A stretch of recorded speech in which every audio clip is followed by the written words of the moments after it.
समय कबीर को कहाँ पहुँच छ, कहाँ चाहिँ कमालको पहुँच छ भनेर यसरी भन्नुभयो। श्री प्राणनाथजीले यो अर्थ लगाइदा छक्क पर्यो। कबीरदास पञ्चवासनामा पनि, पञ्चवासनाभित्र कबीर पनि हुनुहुन्छ, सुखदेव हुनुहुन्छ, सनकादिक अनि विष्णु भगवान अनि शिवजी अनि कबीर, यति पञ्चवासनामा लिनुभएको छ श्री प्राणनाथजीले। यस्तो प्रकारले आधा भक्त कबीर है पूरा भक्त कमाल भनेर चाहिँ श्री प्राणनाथजीले भन्नुभयो। कहाँ मजल कबीर की केती अकल कमाल, तौल देखो दोनों को किनका कैसा हाल।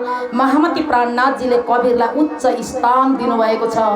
श्री प्राणनाथजीले त कबीरको जुन दोहा यति महत्त्वपूर्ण लिनुभएको छ कि कबीरले त परमधामको जुन अक्षरातीत परमधामको पनि केही सङ्केत गर्नुभएको छ भनेर लालदासजी महाराजले कबीरको दोहालाई यसरी राख्नुभयो। चलते चलते पग थके नगर रया नवकोश, बीच में डेरा पड़ गया कबीरा किसे दे दोष। बीच में डेरा पड़ गया कबीरा किसे दे दोष। सद्गुरु महाराज की जय।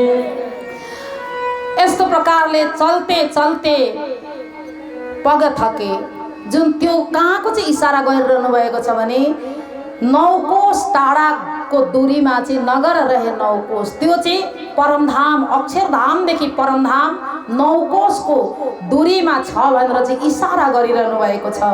त्यहाँनिर हिँड्दा हिँड्दा म थाकेँ, तारतम ज्ञान बिना त थाकिन्छ। उहाँले तारतम ज्ञान नपाएको कारणले त्यहाँ भित्र प्रवेश गर्न सक्नु भएन। तर अक्षरसम्मको पहुँच भएका कबीरलाई आज तपाईले कहाँको पूरा भक्त यसरी आधा भक्त भन्नुभयो। आधा भक्तको विषयमा अर्थ लगाउनु भयो। हद हद सब कोई गया, बेहद गया न कोही, हद बेहद के बीच में रहा कबीरा सोही। यो पनि कबीरकै दोहा हो। हद र बेहदको बीचमा चाहिँ म भएँ। बेहद परमधाम, हद भूमि, क्षर ब्रह्माण्ड, त्यसको बीचमा अक्षर ब्रह्माण्डभित्र म छु। 5 पञ्चवासनाभित्र म त्यो दिव्य परमधाममा चाहिँ त्यहाँ पुग्न सकिनँ भनेर कबीरले भन्नुभयो। अर्को पनि कबीरको दोहामा फेरि पनि परमधामका ब्रह्म सृष्टिहरूको चाहिँ साक्षी दिनुभयो। जा घर में अबला बसे बड़े प्रेम के पूर, दास कबीरा यूं कहे सो घर हमसे दूर। यस्तो प्रकारले कबीरदासले त खाली परमधामकै विषयमा चाहिँ त्यहाँकै इसारा गरिरहनु भएको। यस्तो कबीर को विषयमा चाहिँ चिन्तामणिले जुन अर्थ लगाइरहनु भएको छ, महामती प्राणनाथजी यस्ता कति साक्षी दिनुहुन्छ प्राणनाथजी चिन्तामणिलाई। कबीरा कबीरा क्या करे चल देख जमुना के तीर, एक गोपी के प्रेम में बह गए कोटि कबीर। गोपी को जुन भाव हो, गोपी को प्रेम हो, कृष्ण पूर्ण ब्रह्म परमात्मा को जुन भक्ति हो, त्यो भक्तिमा अनन्त गोपीहरूको जुन एउटी गोपी को प्रेममा म जस्ता अनन्त कबीरहरू बगेर जान्छन्। त्यस्तो जुन कबीरको विषयमा बताउनु भयो श्री प्राणनाथजीले। कबीर पन्थमा, कबीरको जुन धर्ममा जति पनि अनुयायीहरू लाग्नु भएको छ, उहाँहरूको जुन नम्रता भक्ति भाव धेरै राम्रो छ। कबीरदासलाई पनि ज्ञान दिने हामीले नाम सुनेका छौँ, जसको नाम हो रहीदास।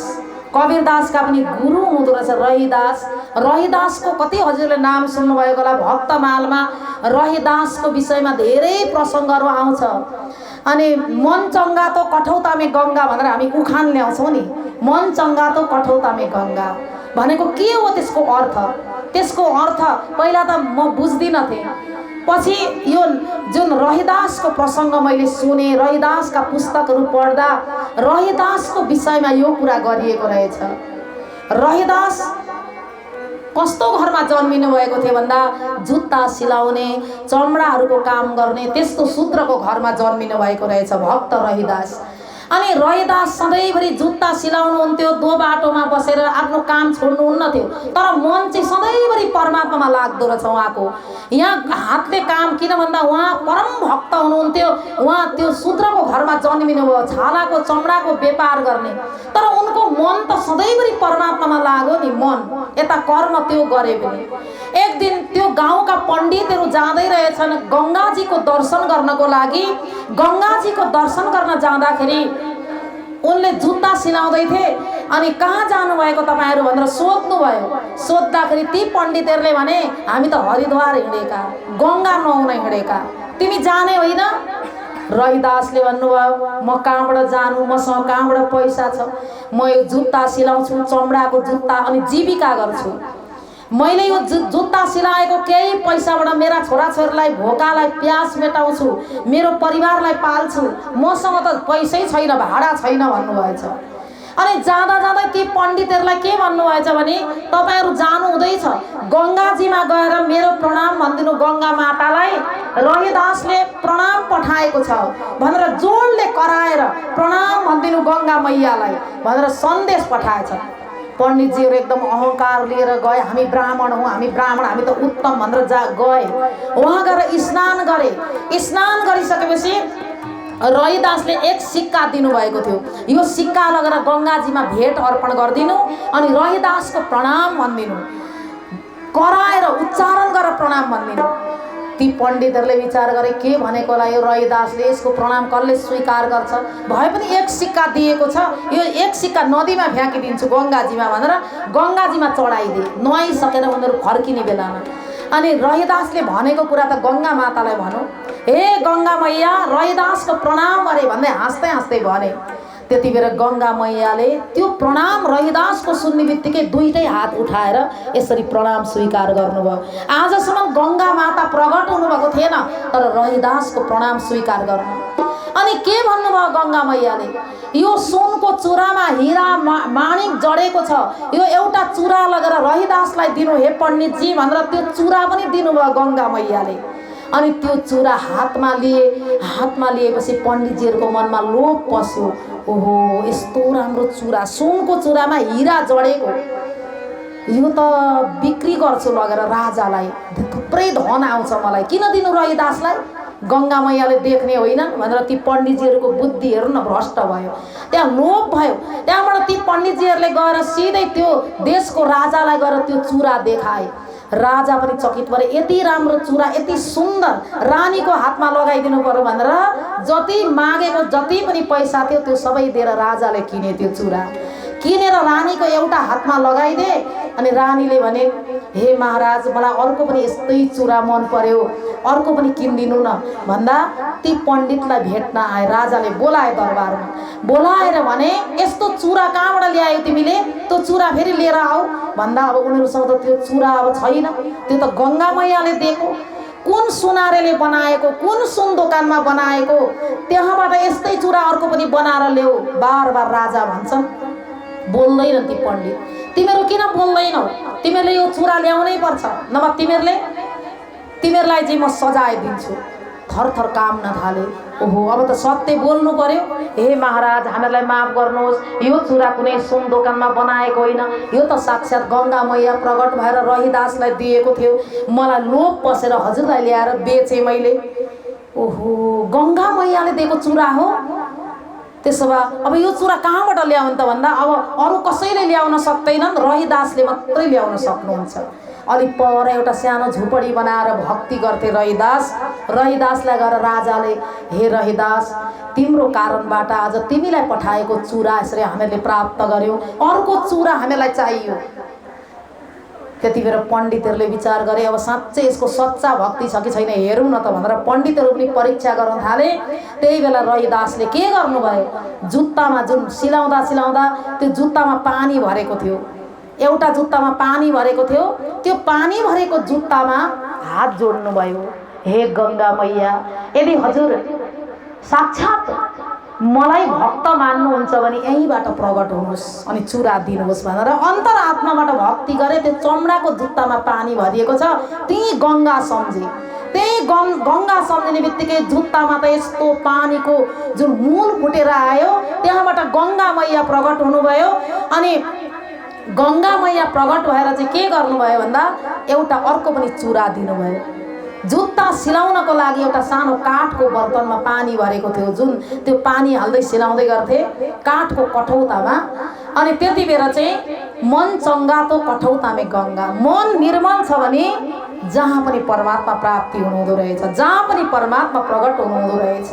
आज त्यस्ता कबीर दासकै जुन ती कबीर दास ती जुन भक्तका चाहिँ परम शिष्य हुनुहुन्थ्यो रहीदासका, ऊ कुनै जातका होइनन्।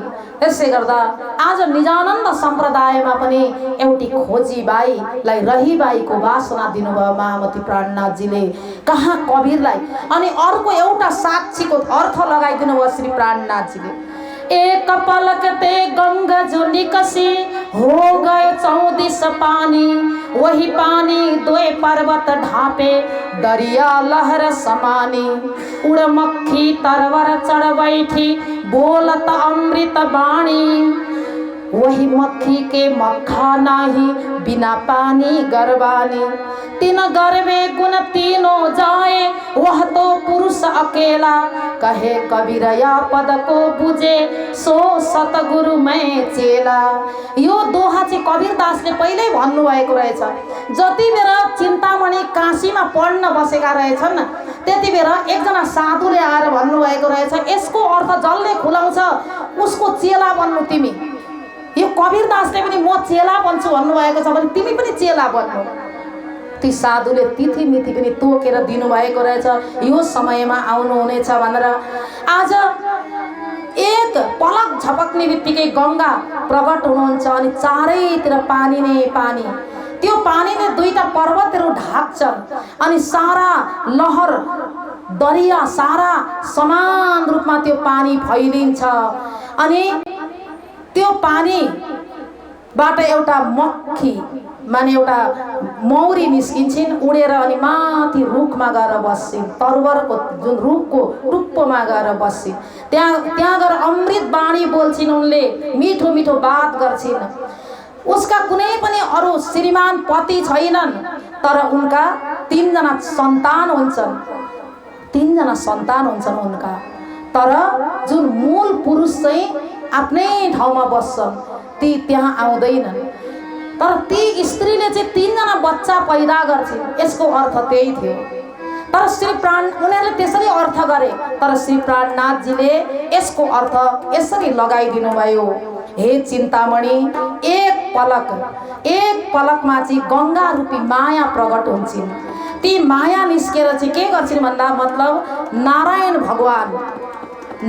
भगवान लाई पनि के गर्छिन् भन्दा पलक झपक्ने बित्तिकै मोहरुकी समुद्रबाट उनले विस्तार नारायण भगवान सहित सबैलाई विस्तार गर्छिन्। नारायणको निद्रामा सबैलाई विस्तार गर्छिन् तिनले। अनि ती चाहिँ प्रकृतिको रूपमा हुन्छन्। अनि प्रकृति पुरुष बिना नै ती प्रकृति ती मायाले 3 गुणलाई प्रकट गर्छिन्, ब्रह्मा विष्णु महेशलाई। अनि त्यो मायामा परेर चाहिँ 2टा पर्वत ढाकिन्छन्। 2टा पर्वत माने अक्षर र अक्षरातीत परमधामको जुन विषयमा चाहिँ कसैले पनि जान्दैनन्। मोहरूपी जलमा चाहिँ त्यसरी लट्ठ हुन्छन्, सबै कुरा मायाले ढाकिदिन्छ, मायाको आवरणले। अनि ती पुरुष चाहिँ एक्लै दिव्य परमधाममा बस्नु भएको हुन्छ। ती दिव्य पुरुषलाई कसैले पनि जान्दैनन्। अनि 2टा पर्वत अक्षरधाम र अक्षरातीत जुन धामलाई चाहिँ मायाले ढाकिदिन्छन्। अनि ती जुन प्रकृतिले 3 पुरुषहरूलाई उत्पत्ति गराउँछिन्, ब्रह्मा विष्णु महेशलाई। अनि यसरी सृष्टिको क्रम सुरु हुन्छ। यो प्रकारले जब अर्थ गर्नुभयो श्री प्राणनाथजीले, त्यति बेला चिन्तामणि चकित परे। त्यति बेला त उहाँलाई आश्चर्य लाग्यो चिन्तामणिलाई। श्री प्राणनाथजी त यति भनेर हिँडिहाल्नु भयो। अब चिन्तामणिलाई रातभरि निद्रा लागेन। कृष्ण कन्हैया लाल की। हामी एउटा नाम संकीर्तन गाउँ। अब चिन्तामणि खोज्दै खोज्दै जानुहुन्छ श्री प्राणनाथजीलाई। होइन अर्कै गाउँ। अब अगाडि आएर ब्रह्मा विष्णु रुद्र जन्मे हुई तीनों की नार, निरलेप काहु न लेपै, नारी है पर नाई आकार भनेर चाहिँ यो जुन चौपाई यो पनि छ चौपाई। र ब्रह्मा विष्णु महेश 3 जना जन्मे। नारी त हुन् तर आकार छैन, प्रकृतिको कुनै पनि आकार हुँदैन। मायाबाट चाहिँ यसरी त्यो मोहरूपी जलमा अंडा तैरेको कुरा श्रीमद् भागवतमा छ। यही कुरा कबीरदासले पनि भन्न खोज्नु भएको थियो। मोहरूपी समुद्र माने प्रकृतिले मोहरूपी समुद्रलाई चाहिँ प्रकट गरेको प्रसंगहरू, प्रकृतिद्वारा ब्रह्मा विष्णु महेश प्रकट भएको यही प्रसंगहरू भन्नुहुन्छ। अब चिन्तामणिलाई एकदमै चिन्ता भयो धेरै। अति सुन्दर प्रसङ्ग छ। श्री प्राणनाथजीलाई खोज्दै खोज्दै खोज्दै अगाडि बढ्नुहुन्छ। हामी एउटा भजनमा एकछिन आनन्द लिउँ। आउन साथी बसौँ न कृष्णको भजन गाउन, मोबाइल दिल्ली आउन साथी बसौँ न कृष्णको भजन गाउन, सत्सङ्ग गर्दै जाउँ हे आत्माको कल्याण गर्न, सत्सङ्ग गर्दै जाउँ हे आत्माको कल्याण गर्न। आउन साथी, सबैले ताली बजाउनुहोस्। नाच्न इच्छुक गरौँले नाच्दा हुन्छ। आउन साथी बसौँ कृष्णको भजन गाउन, सत्सङ्ग गर्दै जाउँ हे आत्माको कल्याण गर्नलाई, सत्सङ्ग गर्दै जाउँ है आत्माको कल्याण गर्नलाई। आउन साथी बसौँ न।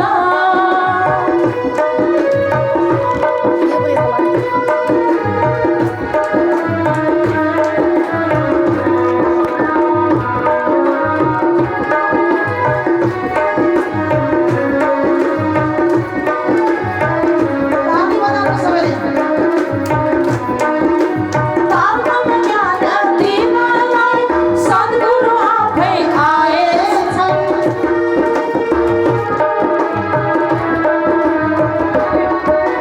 तालमा ज्ञान दिनलाई सद्गुरु आफै आएछन्, तालमा ज्ञान दिनलाई सद्गुरु आफै आएछन्।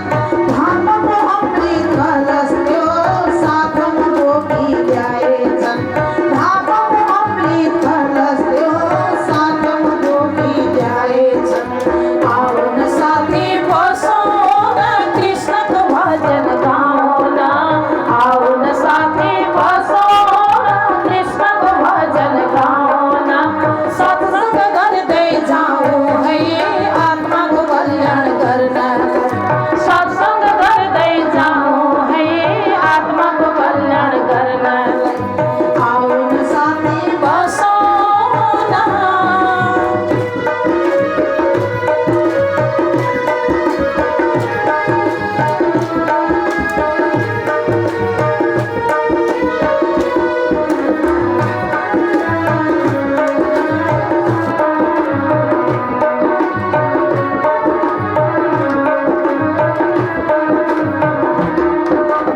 भावको बाटो बिर्सेमा पछुत गर्नु पर्ला हे,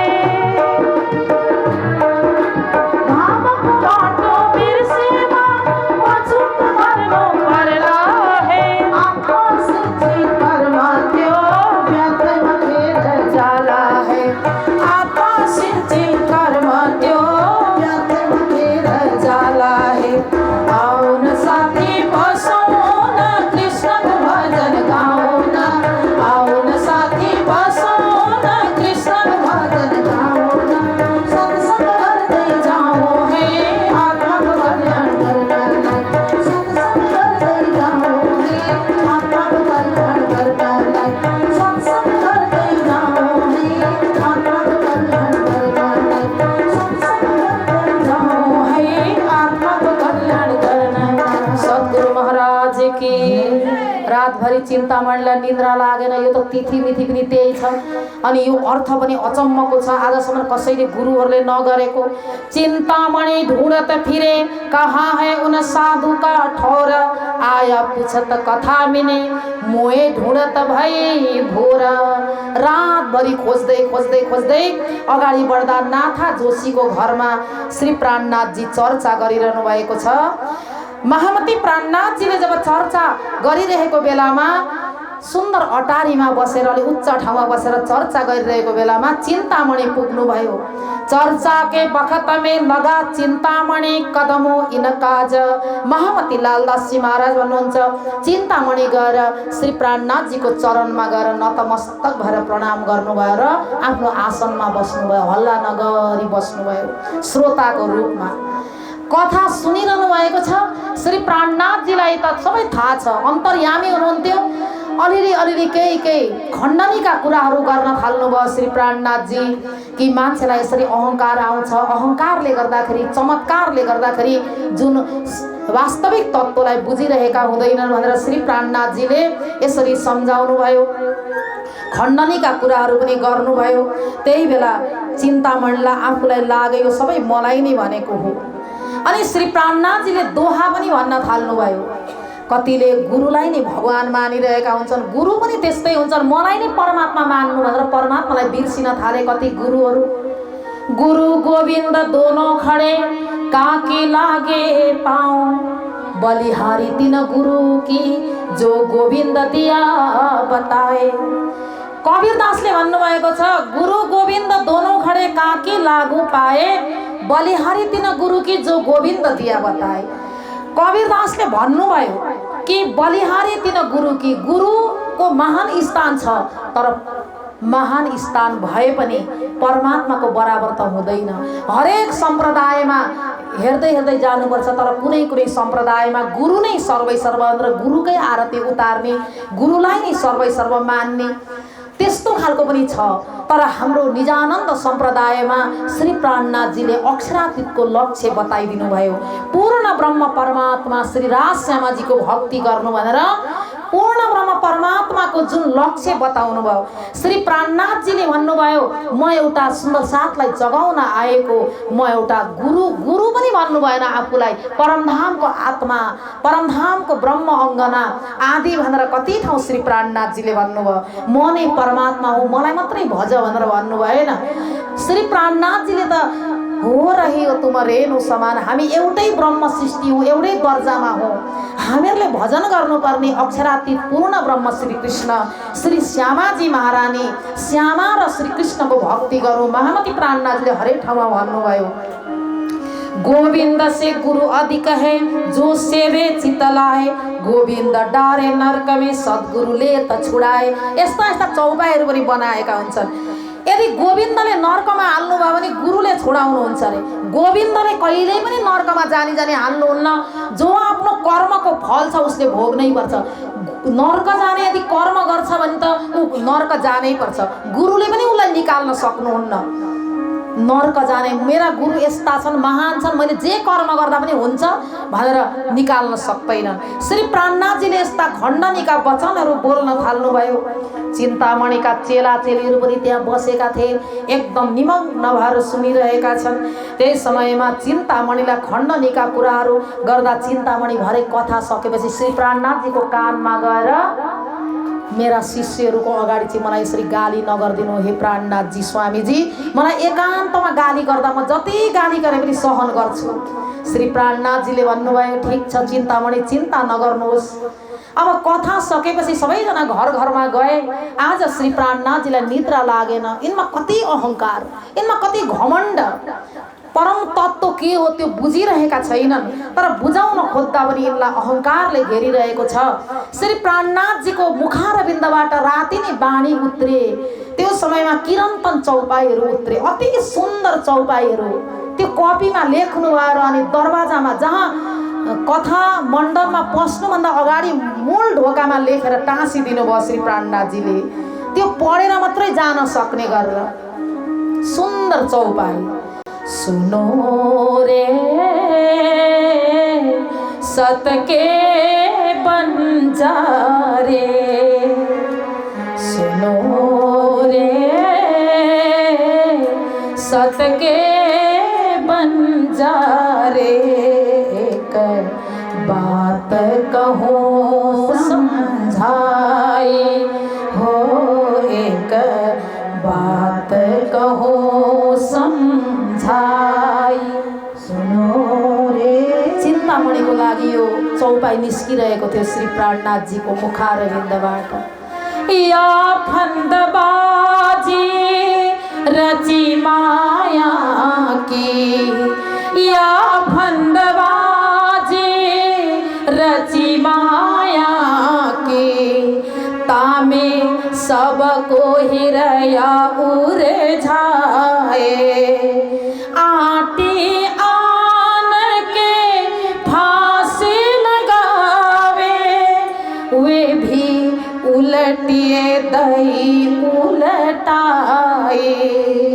अति सुंदर चौपाई। बंद पर बंद दिए विध विध के सो खोली किन हुन जाई। अब छोड़ो रे मान गुमान ज्ञान को यही खाड़ बड़ी भाई। एक डारी दिउँ दुजीबी डारी जलाए देऊ चतुराई। उसलाई नै संकेत गरिरहनु भएको थियो, तिमी अब यो भन्नलाई छोड, यो बन्धनलाई त्यागिदेऊ, यो अहंकारलाई त्यागिदेऊ। तिमी त डुब्यौ डिबौ यो भवसागरमा गुरु बनेर, तर शिष्यलाई पनि डुबाइरहेका छौ। यो संकेत थियो चिन्तामणिको लागि। चिन्तामणि बहुत ज्ञानी थिए, विद्वान थिए, पढे लेखेका थिए। उनले एक एक सम्झे यो मेरै लागि हो। ब्रह्म सृष्टिले यसरी सम्झिन्छन्, यो इशारा मेरो लागि हो। जब त्यो चौपाई सुनिसकेपछि श्री प्राणनाथजीको अगाडि आएर चरण पक्रे उनका सयौं शिष्यहरूको अगाडि। अनि उनको मुखबाट अचानक यस्तो कुरा निस्क्यो, अब मारो काले कुत्ते को लाठी सिर ऊपर, सब सेवकों आगे कया मैं खाली कछु न खबर, मैं खाली कछु न खबर। श्री प्राणनाथ प्यारे की, कृष्ण कन्हैया लाल की। श्री प्राणनाथ जी को अगाडि अब मारो काले कुत्तेको, कुत्ता भनेको भित्रको अहंकार हो। श्री गुरुजी मंगलदास जी महाराजले सुक्तिमा भन्नुभएको छ, कसैलाई कुत्ता भन्दा रिस उठ्छ, त्यो रिस उठ्ने नै कुत्ता हो। यसले गर्दा अहंकार रूपी कुत्तालाई मार्नु, ज्ञानको लाठीले मारिदिनुहोस् हे स्वामीजी, मेरोमा त केही रहेन रहेछ, म त खाली छु अब भनेर आफ्ना शिष्य सहित निज नाम तारतम ग्रहण गर्नुभयो उहाँले। र अति नम्र भएर परमधामको आत्मा जुन उहाँलाई श्री प्राणनाथजीले परख गर्नुभयो र अभिमानलाई त्याग्नुभयो। उहाँले श्री प्राणनाथजीले सम्झाउनुभयो, अभिमानम सुरापानम गौरवम गौरवम रौरवम रजेत प्रतिष्ठा सुकरी विष्टा तस्मात् एतत् त्रयम् त्यजेत्। यो जुन प्रतिष्ठा अभिमान अनि म ठुलो मान्छे हो भन्ने जसले अहंकारलाई त्याग्दैन उसले चाहिँ सुकरी विष्टा भनेको सुकरको विष्टा खाए जस्तै हो, संसारको अन्तर्गत भनेर श्री प्राणनाथजीले उनलाई सम्झाउनु भयो र तारतम दिनुभयो। कया श्री तारतम इनको सब सेवकों समेत परहेज कराया, चार बात को एक कबूल कर दिल लेत। चार कुराहरूको कबुल गराउनु भयो, पिना तम्बाकु आदि आदि छोडाउनु भयो। चिन्तामणि सबै चेलाहरूको अगाडि नै जागने हुन्छन्। अनि अहिंसा परमो धर्म भनेर अहिंसा परमो धर्मको मार्ग देखाउनु भयो। अनि मातृवत परदारेषु परद्रव्येषु लोष्टवत यो विषयमा पनि चर्चा गर्नुभयो। शराब पिउनु हुँदैन भनेर चाहिँ यो शराबलाई पनि छोडाउने कुरा गर्नुभयो। अनि झुट बोल्नु हुँदैन, यी विशेष गरेर चारवटा कुरा श्री प्राणनाथजीले सम्झाउनु भयो। अनि कृष्ण मन्त्रको उपदेश दिनुभयो। त्यति बेर कृष्ण मन्त्रोपदेशेन माया दूरमुपागता, कृपया गुरुदेवस्य द्वितीयं जन्म कथ्यते। पहिला माताको गर्भबाट जन्म लिन्छ, त्यसलाई मात्र जन्म मानिँदैन जबसम्म गुरुको मन्त्रबाट तारतम ज्ञानबाट सद्गुरुको ज्ञानबाट हामी जबसम्म जन्म लिँदैनौँ। अनि तारतम ज्ञान गुरुबाट मन्त्र लिइसकेपछि हाम्रो सम्प्रदायमा त नाम फेर्ने चलन यहाँ छैन अहिले, तर श्री प्राणनाथजीले त नाम फेरिदिनुहुन्थ्यो त्यति बेर। हेर्नुहोस् त, चिन्तामणिको अर्को नाम राख्नुभयो सामल दासजी, उहाँको नाम श्री प्राणनाथजीले दिनुभयो सामल दास। त्यति बेर चिन्तामणिले श्री प्राणनाथजीलाई यो गर्व भरेको शिर चाहिँ झुकाउनु भयो बार बार। यो शिरलाई चाहिँ हजुरको चरणमा मैले शीश दिए, जो गुरु मिले तो भी सस्ता जान। हे गुरुदेव, आजसम्म म गर्वमा मातिरहेको थिएँ, मेरो यो शिर यति भारी थियो अहंकारले, अब मात्र हल्का भयो, म हजुरको चरणमा झुकाउँछु भनेर बिन्ती गर्न थाल्नुभयो सामल दासले।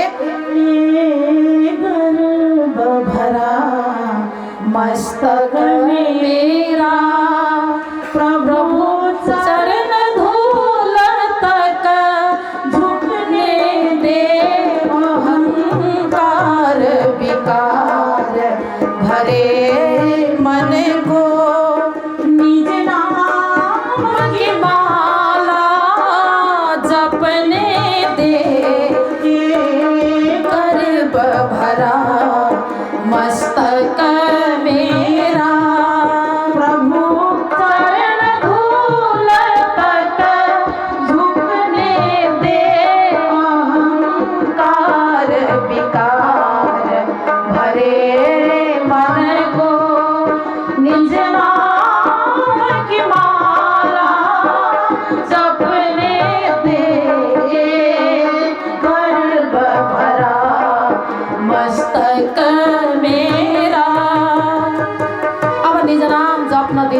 धामधनी यो अहंकारले भरिएको शिरलाई म चाहिँ हजुरलाई समर्पण गर्छु।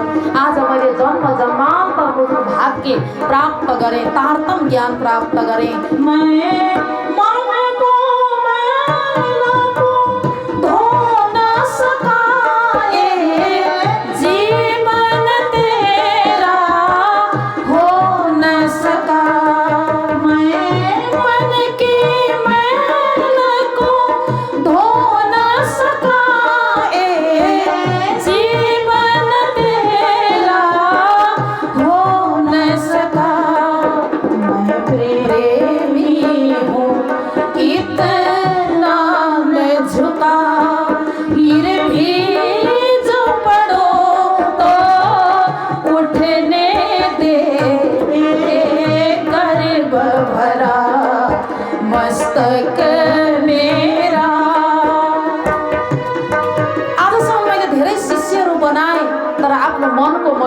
सकिन।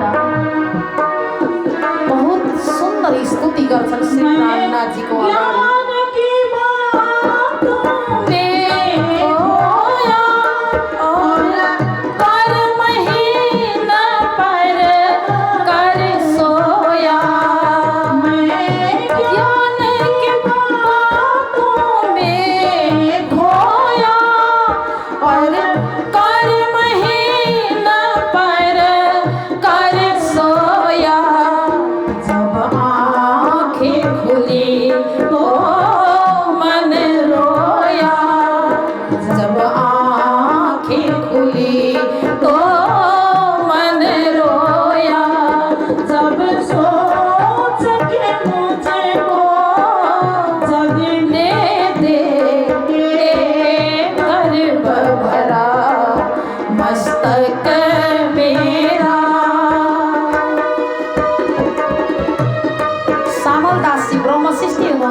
आत्मालाई जगाउनु भयो हरजी व्यासलाई।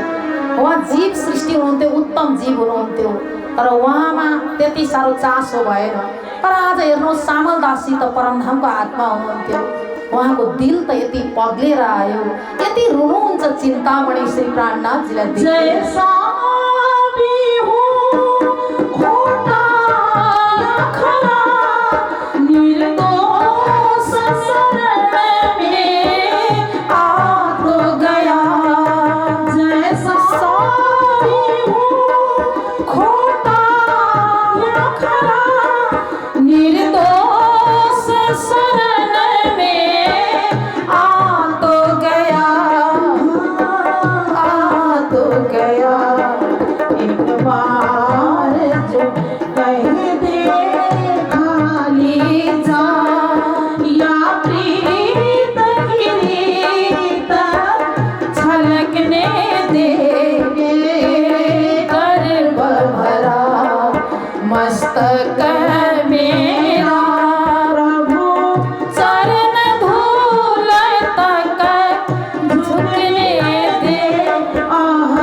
सामलदासलाई शरणमा लिनुभयो परमधामको आत्मा जानेर। त्यो समयमा अब सामलदासजी जुन चिन्तामणिलाई अर्को एउटा सेवा पनि दिनुभयो। त्यो समयमा पत्रहरू परपर पुर्याउने कामहरू जुन डाक सेवा हुँदैन थियो, त्यो सेवा पनि उहाँलाई दिनुभयो। कहाँ कहाँ पत्र पुर्याउनु पर्छ, सुन्दर साथलाई जुन पत्रको सेवा पुर्याउने काम चाहिँ सामलदासलाई दिनुभयो। यस्तो प्रकारले अब त्यहाँ ठट्टा नगरमा जोडले चर्चा भइरहेको छ। त्यही लक्ष्मण शेठजीको पनि जागनी हुन्छ। लक्ष्मण शेठजी भनेका को हुनुहुन्छ? अहिले महामती लालदासजी महाराज। लक्ष्मण सेठजी पनि भागवतका प्रकाण्ड विद्वान हुनुहुन्थ्यो। उहाँ लालदासजी महाराज बहुत विद्वान हुनुहुन्थ्यो। उहाँ आफूले म विद्वान हुँ भनेर त लेख्नु भएको थिएन, तर आफ्नो गोदाममा धनवान हुनुहुन्थ्यो। उहाँको ठुलो व्यवसाय थियो, जहाजहरूको व्यवसाय, जहाज खरिद बिक्री गर्ने, जहाजहरूलाई ल्याउने विदेशबाट अनि बिक्री गर्ने, अरू पनि धनमालहरूको ठुलो ठुलो व्यापार थियो उहाँको। आफ्नो गोदाममा उहाँले आफ्नै कर्मचारीहरूलाई कथा सुनाउनुहुन्थ्यो। जति पनि ठुलो गोदाम भएको कारणले कर्मचारीहरू धेरै आउँथे, सुन्थे, भक्तजनहरू पनि आउँथे। भागवतमा अति प्रेम गर्नुहुन्थ्यो, भागवतको रसमा डुब्नुहुन्थ्यो, तर तारतम बिना पूर्ण रूपले भागवतको रस चाहिँ खुलेको थिएन। लक्ष्मण सेठजीलाई श्री प्राणनाथजीको चर्चा सुन्नको लागि एकजना चतुरा ब्राह्मण नाम गरेका जहिले पनि सुन्न जान्थे। ब्राह्मण केही दुधहरू श्री प्राणनाथजीको चरणमा लगेर दिन्थे, अर्पण गर्थे। साह्रै प्रेमी थिए चतुरा ब्राह्मण। उता श्री प्राणनाथजीको चर्चामा पनि जान्थे अनि एक टाइम यता लक्ष्मण सेठजीको चर्चामा पनि आउँदथे। र लक्ष्मण सेठजीको चर्चामा आएर चाहिँ भन्दथे, हजुरले यो रासको विषयमा भन्नुहुन्छ, यो रास यसरी अखण्ड भयो भनेर भन्नुहुन्छ। यो रास चाहिँ कहाँ अखण्ड भएको? रास त अखण्ड भयो भनेर चाहिँ भनेको छ, त्यो रास चाहिँ कहाँ अखण्ड भएको? लक्ष्मण सेठलाई सोधे चतुरा ब्राह्मणले। चतुरा ब्राह्मणको कुरा सुनेर लक्ष्मण सेठले भन्नुभयो, अन्तर आत्माबाट दृष्टि दिएर ध्यान दिएर चाहिँ सुन्नुपर्छ, अनि त्यो अखण्ड कहाँ भयो आफै थाहा हुन्छ। एक दिन दृष्टि खुल्छ। कहिले खुल्छ दृष्टि? हजुरको दृष्टि कहिले खुल्छ अनि कहिले अरूलाई दृष्टि खुलाउनुहुन्छ। त्यसै गर्दा अखण्ड रास कहाँ भएको भन्ने विषयमा श्री प्राणनाथजीको चर्चा सुनेर आएर चाहिँ दिव्य जुन अखण्ड रास चाहिँ जुन अक्षर ब्रह्माण्डभित्र भएको हो, सबलिक ब्रह्माण्डमा भएको हो, त्यो अहिले पनि रास र ब्रज अखण्ड छ, जहाँ ब्रह्माण्डको पनि लय हुँदैन। तर यो संसारमा जुन रास भएको त त्यो त लय हुन्छ, यो ब्रह्माण्ड त्यति बेला रास पनि सकिन्छ। यहाँ त एउटा व्यवहारिक रास भएको हो। यस्तो कुरा सुनेर त्यो व्यवहारिक रास यही वृन्दावनमा भएको त विष्णु भगवानले खेलेको रास हो, तर पूर्ण ब्रह्म परमात्माले खेलेको रासको कुरा म गर्दैछु भनेर यस्ता कुरा गर्नुभयो। चतुरा ब्राह्मण छक्क पर्नुभयो। हो, चतुरा ब्राह्मणले यस्तो कुरा कहाँबाट सुने तिमीले भन्दा एउटा प्राणनाथ नाम गरेका साधु छन्, ती साधुले सुनाउँछन्। त्यही बेला लु मलाई पनि लिएर जाऊ, म सोधेर आउँछु भनेर चतुरा ब्राह्मण सोध्न गए। आया बुलाउने चतुरा चला अपने संग लगाए, आए पहुँचे कदमों भेट करी बनाए। लक्ष्मण सेठजी आज लालदासजी महाराज पनि यहाँ ठट्टा नगरमै श्री प्राणनाथजीको चरणमा आएर चाहिँ नतमस्तक भएर प्रणाम गर्नुहुन्छ। उहाँ पनि ब्रह्म आत्मा हुनुहुन्थ्यो, परमधामको आत्मा श्री प्राणनाथजीले चिन्नुभयो। र श्री प्राणनाथजीले जब चिन्नुभयो अनि चर्चा सुनाउनु भयो, उहाँले आशीर्वाद दिनुभयो अनि उहाँले चाहिँ मार्कण्डेयको दृष्टान्त सुनाउनु भयो। श्री प्राणनाथजीले यो संसारमा हामी मायावी खेल हेर्नको लागि आएका छौँ। एउटा मार्कण्डेय नाम गरेका ऋषिले माया हेर्छु भने अनि विष्णु भगवानले उनलाई माया देखाउनु भयो। अनि एउटा ढुङ्गामा चन्दन घोट्नको लागि बसेका थिए एक दिन मार्कण्डेय ऋषि। नदीले बगाएर उनलाई कहाँ पुर्यायो, धेरै टाढा पुगे अनि भगवानलाई दर्शन पाए अंगुष्ठ मात्रमा बाल मुकुन्दको। बग्दै गए, जाँदाखेरि धोबी घाटमा पुगे। एउटी स्त्री भएर पुगे, शरीरमा कुनै कपडा छैन। धोबीलाई बिन्ती गरे मलाई यहाँबाट निकाल्नुहोस् भन्दा धोबीले भने म त मेरी पत्नी भर्खर मरेकी छिन्, स्वर्गे भएकी छिन्, म त एक्लो छु, मेरा छोराछोरी हेर्ने मान्छे छैनन्, मेरी पत्नी बन्छे भने तिमीलाई उद्धार गर्छु। स्वीकार गरे मार्कण्डेय ऋषिले, विवाह गरेर ल्याए र घरमा राखे। सन्तानहरू धेरै थिए पहिलाका सन्तानहरू। ती सन्तानहरूलाई हेर्दा स्याहार्दा मार्कण्डेय ऋषि वाक्क हुनु, मार्कण्डेय ऋषि स्त्री भएर वाक्क हुनुभयो। त्यति बेला साक्षात् भगवान विष्णुले एउटा साधु भएर चाहिँ उनलाई उपदेश दिन जानुभयो।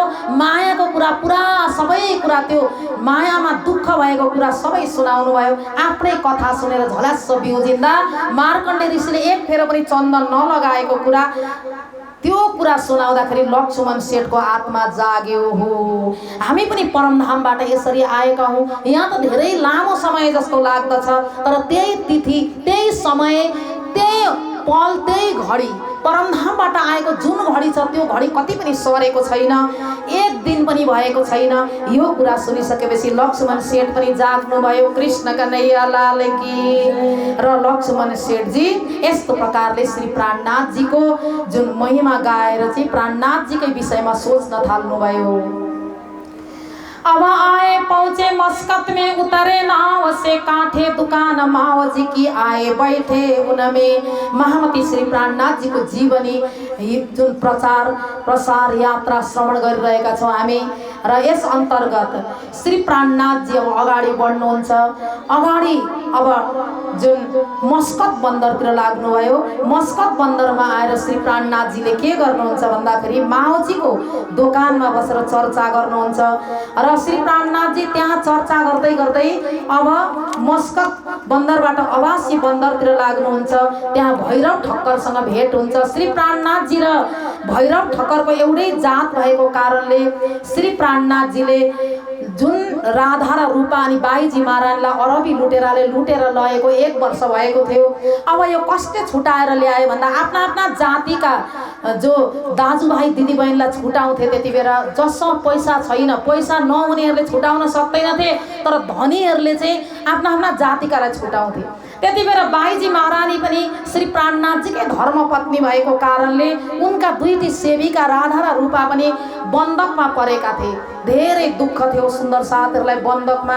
त्यति बेला तेजकुमारी बाईजी महारानीले त्यहाँ त्यो बन्दकमा परेको बेलामा सुन्दर साथ धेरै रोइरहेको बेलामा चर्चा सुनाउनुहुन्थ्यो। बाईजी महारानीले चर्चा सुनाएर उनीहरूलाई आनन्द दिनुहुन्थ्यो। बाईजी महारानीको चर्चा सुनेर 1 वर्ष बितेको पनि ती सुन्दर साथले थाहा पाएनन्। कतिजना जागने हुने तयारीमा पनि थिए र भैरव सेठले चाहिँ के गर्नुभयो भन्दा आफ्नै जमातकाहरू यिनीहरू हुन् भनेर 70,000 रुपियाँ दिएर चाहिँ छुटाएर ल्याउनु भएको थियो। श्री प्राणनाथजीले विचार गर्नुभयो अब म उनलाई भेट्छु भनेर श्री प्राणनाथजीले भेट्ने इच्छा गर्नुभयो र भैरव सेठ पनि श्री प्राणनाथजीलाई भेट्नको लागि जानुहुन्छ र राधा रूपा बाईजी महारानी साथमा आएर श्री प्राणनाथजीसँग मिल्नुहुन्छ। धेरै आनन्दको प्रसङ्ग आइरहेको हुन्छ। त्यति बेला भैरव सेठले आफ्नै बगैँचामा बस्नको लागि श्री प्राणनाथजीलाई जुन ठाउँ दिनुहुन्छ, अब श्री प्राणनाथजी भैरव सेठलाई जगाउनको लागि त्यही नै चर्चा सुरु गर्नुहुन्छ। श्री प्राणनाथजीले चर्चा गर्दा त्यस्ता जुन भैरव सेठ जाग्नुहुन्छ त्योभन्दा अगाडि मावजीको दोकानमा बसेर चर्चा गरिरहेको बेलामा मावजी भाइलाई पनि जगाउनुहुन्छ। मावजी भाइ पनि मायामा एकदमै लट्ठ परिरहेका थिए, मायामा डुबेका थिए। श्री प्राणनाथजीले खण्डनी गर्दै गर्दै चर्चा सुनाउनु भयो। रे हो दुनिया बाबरी खोवत जन्म गमार, मदमाती माया की छाकी सुनत नै पुकार भनेर श्री प्राणनाथजीले मावजी भाइलाई सम्झाउन यो चौपाई उहाँको मुखार बिन्दबाट प्रकट भएको थियो र मावजी भाइ दिउँसो एकछिन चर्चा सुन्थे अनि दोकानमा गइहाल्थे। एक दिन मावजी भाइ चर्चा सुन्न बस्दा यो संसारको माया मोह सम्पत्ति धनले कहिल्यै पनि मान्छे अगाएन। दोकानमा पनि त्यत्तिकै मान्छे व्यस्त छन्, चर्चामा सुन्ने समय छैन भन्दा मावजी भाइलाई रिस उठ्यो। मेरै घरमा आएर प्राणनाथजी बस्नु भएको छ, मेरै घरमा भोजन गर्नुहुन्छ, फेरि मेरै मान्छेले अगाडि खण्डनी गर्नुहुन्छ। आजबाट म कथा सुन्नै जान्न भनेर दोकानमै सुतिरहनु भएको थियो। त्यही समयमा राति कसले झापड हान्यो आएर, गालो दुख्ने गरी गालामा त यस्तो झापड आयो छक्क परे। त चाहिँ अहंकार गर्छस्, प्राणनाथजीलाई के सोचिरहेको छस् त? त्यही बेला मावजी भाइलाई बहुत डर लाग्यो। हो मैले त महापुरुषलाई के सम्झिछु भनेर मावजी भाइ चाहिँ भोलिपल्ट गएर श्री प्राणनाथजी नउठी बिहानका राति नै गएर प्रणाम गर्नुहुन्छ र मावजी भाइलाई श्री प्राणनाथजीले यसरी ज्ञान दिनुहुन्छ, उनको पनि जागृत हुन्छ। अगाडि यसरी भैरव सेठलाई जगाउनको लागि श्री प्राणनाथजी अगाडि बढ्नुभयो। भई मुलाकात भैरव से श्रीजी साहेब जी सो जब अपने घरों ले गया खिदमत करने लगा। भैरव सेठ अब्बासी बन्दरमा रहनुहुन्थ्यो र बाईजी महारानी सहित सबै सुन्दर साथलाई त्यहाँ लिएर चाहिँ श्री प्राणनाथजी भैरव सेठसँग भेट्न जानुभयो र भैरव सेठ जब कथा सुन्नको लागि बस्छन्, कति दिन भइसक्यो कथा सुनेको, उनमा कुनै पनि परिवर्तन आएन र श्री प्राणनाथजीले एक दिन भैरव सेठलाई भन्नुभयो कि तिमीलाई म हे भैरव सेठ तिमी एउटै जातिको भएको कारणले मेरो दाजुभाइ पर्नुहुन्छ। आज कति दिन भइसक्यो चर्चा सुनाएको, तर तिमीले कुनै पनि तिम्रोमा परिवर्तन आएन। माछ मछली रक्सी आदि आदि पिउँदथे, हरेक समय उनलाई माछ मछली बिना हुँदैन थियो। उनको भण्डारामा खानपान पनि त्यस्तै थियो। र श्री प्राणनाथजीले भन्नुभयो, म तिम्रो घरमा केही दिनको लागि आएको, तिमीले मलाई ठुलो गुण लगाएका छौ, म तिमीलाई केही दिन आएको, म केही दिएरै छोड्छु। हे प्राणनाथजी, हजुरले के दिनुहुन्छ मलाई भन्दा, मलाई तिमीले यो गुण लागेको कारणले म पनि तिमीलाई गुण लाउन चाहन्छु। तिमी 7 दिनसम्म परहेजमा बस। तिमीले परहेजमा बसेर दाल भात सब्जी अचार खाएर कथा सुन, अरू माछ मछली नखाऊ। त्यो समयमा भैरव सेठले माने, ठिक छ, म 7 दिनसम्म त्यति व्रत गर्छु। आफ्नो जुन भण्डारामा त्यसरी नै हरेक समय पाक्दथ्यो, भैरव सेठका पत्नीहरू त्यसरी नै उनलाई माछ मछली पकाएर दिन्थे, मांसाहार दिन्थे। आज भैरव सेठले मांसाहारबाट चाहिँ परहेज गर्दछन्। आज यो हाम्रो चुलामा केही पनि नपाकोस्, मलाई एकदम सादा भोजन दियाऊ तिमीहरूले भन्दा घरका पत्नी परिवार रिसाउन थाले। के भन्छन् भने, तपाईँ मरिहाल्नुहुन्छ नि नखाँदा, तपाईँ त कमजोरी भइहाल्नुहुन्छ नि नखाँदा भनेर श्रीमतीहरू गाली गर्न थाले।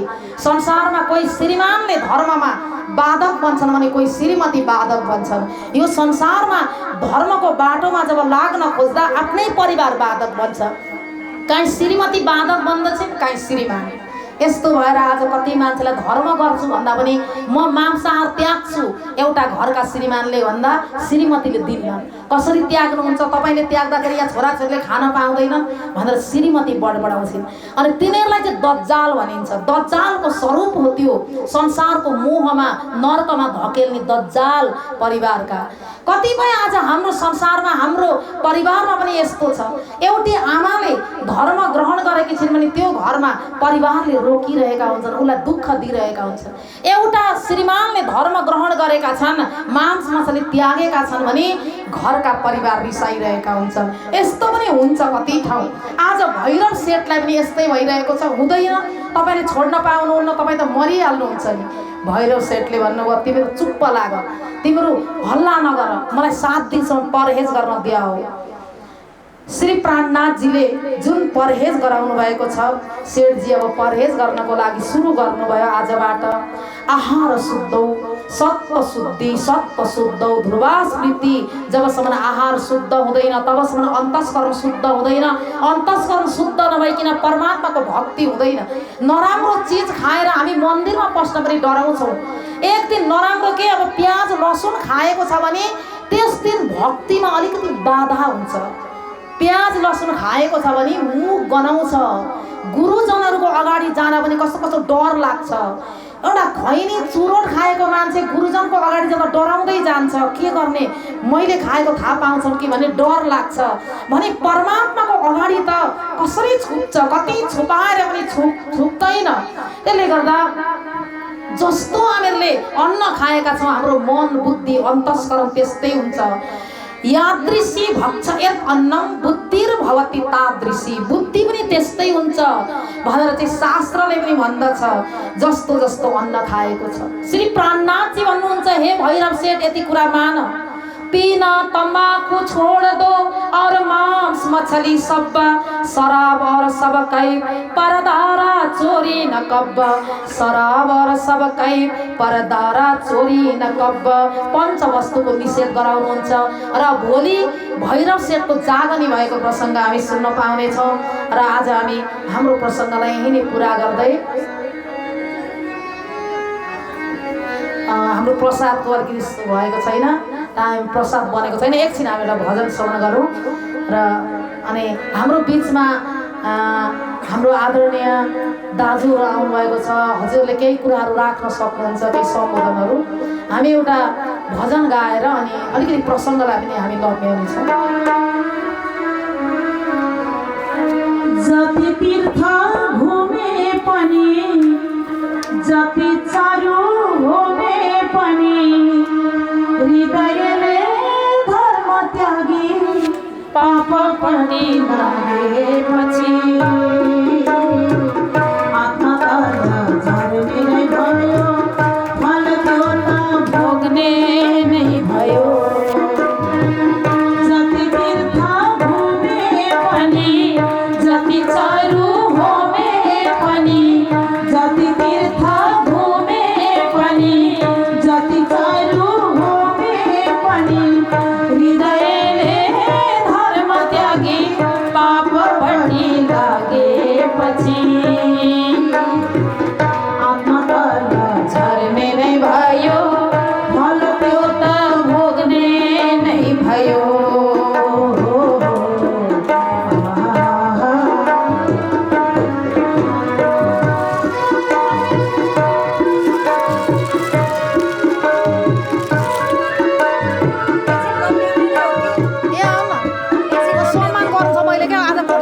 सम्मान गर्नु छ दाजुलाई सम्मान गर्नु छ स्याल केसी दाजुलाई पनि सम्मान गर्नु छ उनीहरू एकाउन्न हुँदा ठिकै हुन्छ एकछिन नम्याउनु न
हे शेरजी तिमीले अवश्य पनि परमात्माको दर्शन पाउनेछौ।